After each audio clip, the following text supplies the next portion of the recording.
नमस्कार दोस्तों, जय माता दी। मेरे चैनल आओ कहानी सुनो में आप सभी का स्वागत है। आपसे निवेदन है कि कृपया माता रानी की कथा को पूरा सुनें। कथा पसंद आए तो कृपया एक लाइक ज़रूर करें और कमेंट बॉक्स में जय माता दी ज़रूर लिखें।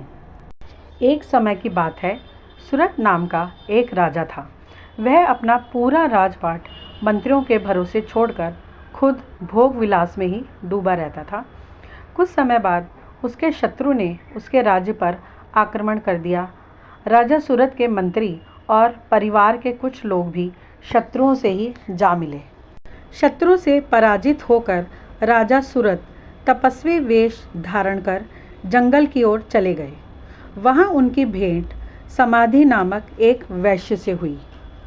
वह भी अपने परिवारजनों के व्यवहार से दुखी होकर जंगल में बस गया था। जब दोनों मिले तो दोनों में मित्रता होना स्वाभाविक ही था, क्योंकि दोनों मित्रों का दुख एक जैसा ही था। एक बार जंगल में यहाँ वहाँ घूमते घूमते वे दोनों महर्षि मेधा के आश्रम में जा पहुँचे। महर्षि मेधा ने राजा को पहचान लिया और उन दोनों का ही स्वागत किया और पूछा कि इस प्रकार जंगल में आने का क्या कारण है।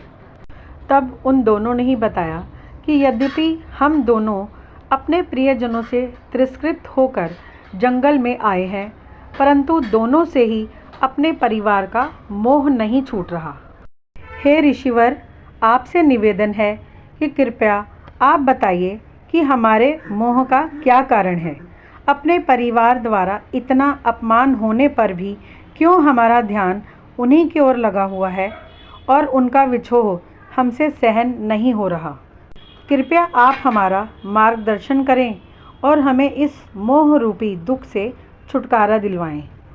तब महर्षि ने उन्हें समझाते हुए बताया कि मनुष्य का मन विद्या और अविद्या दो शक्तियों के अधीन है। यह दोनों ही माता आदि शक्ति के रूप हैं। विद्या का मतलब है ज्ञान और अविद्या का मतलब है अज्ञानता। यह अविद्या ही मोह माया का कारण है और भगवती दुर्गा माँ आदि शक्ति स्वरूपा, जो कि इस संसार की जननी है, उनकी भक्ति और आराधना करने वाला मनुष्य इस सांसारिक मोह माया से सहज ही मुक्ति पा लेता है। इतना सुनकर राजा सूरत और वैश्य ने महर्षि से माँ आदि शक्ति की महिमा विस्तार पूर्वक बताने के लिए आग्रह किया। तब महर्षि ने इस प्रकार कथा प्रारंभ की। दोस्तों, आपसे निवेदन है कि अगर आप लोग कथा के इस भाग तक पहुंच गए हैं तो अब कृपया इस कथा को पूरा सुनिए, क्योंकि भगवान की कथा पूरा सुने बिना नहीं रोकनी चाहिए। कालांतर में प्रलय काल के समय जब भगवान श्री हरि विष्णु क्षीर सागर में शेष शैया पर सो रहे थे, तब उनके कानों से मधु और कैटब नाम के दो राक्षस निकल आए और निकलते ही नारायण की शक्ति से उत्पन्न ब्रह्मा जी को मारने के लिए दौड़ पड़े। ब्रह्मा जी ने तुरंत ही भगवान विष्णु को जगाने के लिए उनके श्री नेत्रों में निवास करने वाली योग निद्रा की स्तुति की। इसके परिणाम स्वरूप तमोगुण प्रधान अधिष्ठात्री देवी योग निद्रा भगवान के नेत्रों, मुख, नासिका, बाहु, हृदय तथा वक्ष स्थल से निकलकर ब्रह्मा जी के सामने प्रस्तुत हो गई और श्री नारायण निद्रा से जाग गए। श्री विष्णु ने 5000 वर्षों तक उन दोनों राक्षसों से बाहु युद्ध किया। तब देवी महामाया ने उन पराक्रमी दैत्यों को अपने मोह पाश में बांध लिया। माया के मद से वशीभूत होकर उन दोनों ने भगवान विष्णु से कहा कि हम आपकी वीरता से पूर्णतया संतुष्ट हैं और आपको वरदान देना चाहते हैं। तब भगवान ने कहा कि मैं चाहता हूँ कि तुम दोनों का वध मेरे हाथों से हो। यह बोलकर श्री नारायण ने उन दोनों को नष्ट कर दिया। इतनी कथा कह लेने के बाद महर्षि ने देवी आदि शक्ति के प्रभाव का वर्णन करते हुए बताया कि एक बार देवताओं और असुरों के मध्य भयानक युद्ध छिड़ गया। यह युद्ध अगले 100 सालों तक चलता रहा। असुरों के राजा महिषासुर ने इंद्र और उनके सभी देवताओं को पराजित कर दिया और इंद्रलोक पर अपना अधिकार स्थापित कर लिया और स्वयं इंद्र बन बैठा। पराजित होकर इंद्र अपने समस्त देवताओं को लेकर भगवान शंकर तथा भगवान विष्णु के पास पहुँचे। उन्होंने अपनी आप बीती कहकर महिषासुर के वध का कोई उपाय बताने की प्रार्थना की। देवताओं की बात सुनकर भगवान शंकर और भगवान विष्णु असुरों पर क्रोधित हो गए। तब भगवान शंकर और भगवान विष्णु के शरीर से अचानक ही एक बड़ा भारी तेज निकलने लगा। उस तेज से चारों दिशाएं प्रकाशमान हो गईं। कुछ समय बाद धीरे धीरे वह प्रकाश एक ही जगह एकत्रित हो गया और फिर उस प्रकाश पुंज ने एक नारी का रूप धारण कर लिया।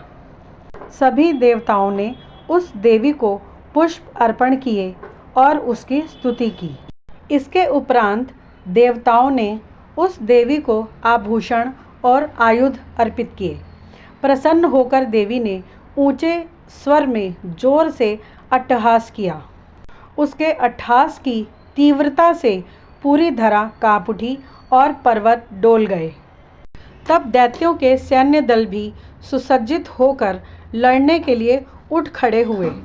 महिषासुर अपने दैत्यों की सेना सहित युद्ध करने के लिए देवी शक्ति की ओर बढ़ने लगा और अपनी प्रभा से तीनों लोकों को प्रकाशमान करने वाली देवी पर आक्रमण कर दिया। परंतु जल्दी ही देवी के हाथों मारा गया। उसके उपरांत फिर यही देवी शुंभ और निशुंभ नामक महादैत्यों का नाश करने के लिए महाराज हिमालय की पुत्री गौरी के रूप में प्रकट हुई। जब शुंभ और निशुंभ के सेवकों ने देवी भगवती के मनोहर रूप को देखकर कहा कि पूरे हिमालय राज को अपनी दिव्य कांति से प्रकाशमान करने वाली इस कन्या को आप ग्रहण करें। स्त्री रूपी इस कल्याणमयी देवी पर केवल आपका अधिकार ही होना चाहिए, क्योंकि इन तीनों लोकों के और भी अनमोल रत्न आपके घर में शोभायमान हैं। देवी भगवती के रूप का ऐसा वर्णन सुनकर दैत्यराज शुंभ ने भगवती के पास अपने विवाह का प्रस्ताव भेजा, परंतु देवी ने उस दैत्य के प्रस्ताव को ठुकरा दिया और उस दैत्य को युद्ध के लिए ललकारा और कहा कि जो युद्ध में मुझे परास्त करेगा मैं उसी से विवाह करूंगी। क्रोधित होकर उस दैत्य ने सैनिकों को आदि शक्ति धूम्रलोचना माँ भगवती को पकड़कर अपने पास लाने का आदेश दिया, किंतु देवी की एक ही हुंकार मात्र से शुंभ भस्म हो गया और दूसरे दैत्यों को देवी के वाहन सिंह ने मारकर समाप्त कर डाला। इसके बाद चंड मुंड नामक दैत्य ने भी देवी के पास अपने विवाह का प्रस्ताव भिजवाया। दैत्य सेना को देखते ही देवी ने क्रोधित होकर विकराल रूप धारण कर लिया और हुंग शब्द नाद के उच्चारण से चंड और उसकी समस्त सेना का नाश कर दिया। यह देखकर निशुंभ अपनी शेष बची हुई सेना लेकर देवी से युद्ध करने के लिए आ गया। सेना को आता हुआ देखकर क्रोध में भरी हुई देवी ने धनुष की एक ही टंकार मात्र से पूरा ब्रह्मांड गुंजा दिया। तब दैत्यों की सेना ने चंडी काली और उनके सिंह को चारों ओर से घेर लिया। इसी बीच दैत्यों के संहार और समस्त देवताओं की रक्षा के लिए सभी देवताओं ने अपनी शक्तियों को बहुत से शस्त्रों के रूप में देवी को प्रदान किए। उन समस्त शस्त्रों को महादेव ने आदेश दिया कि मेरी प्रसन्नता के लिए तुम शीघ्र ही इन दैत्यों का नाश करो।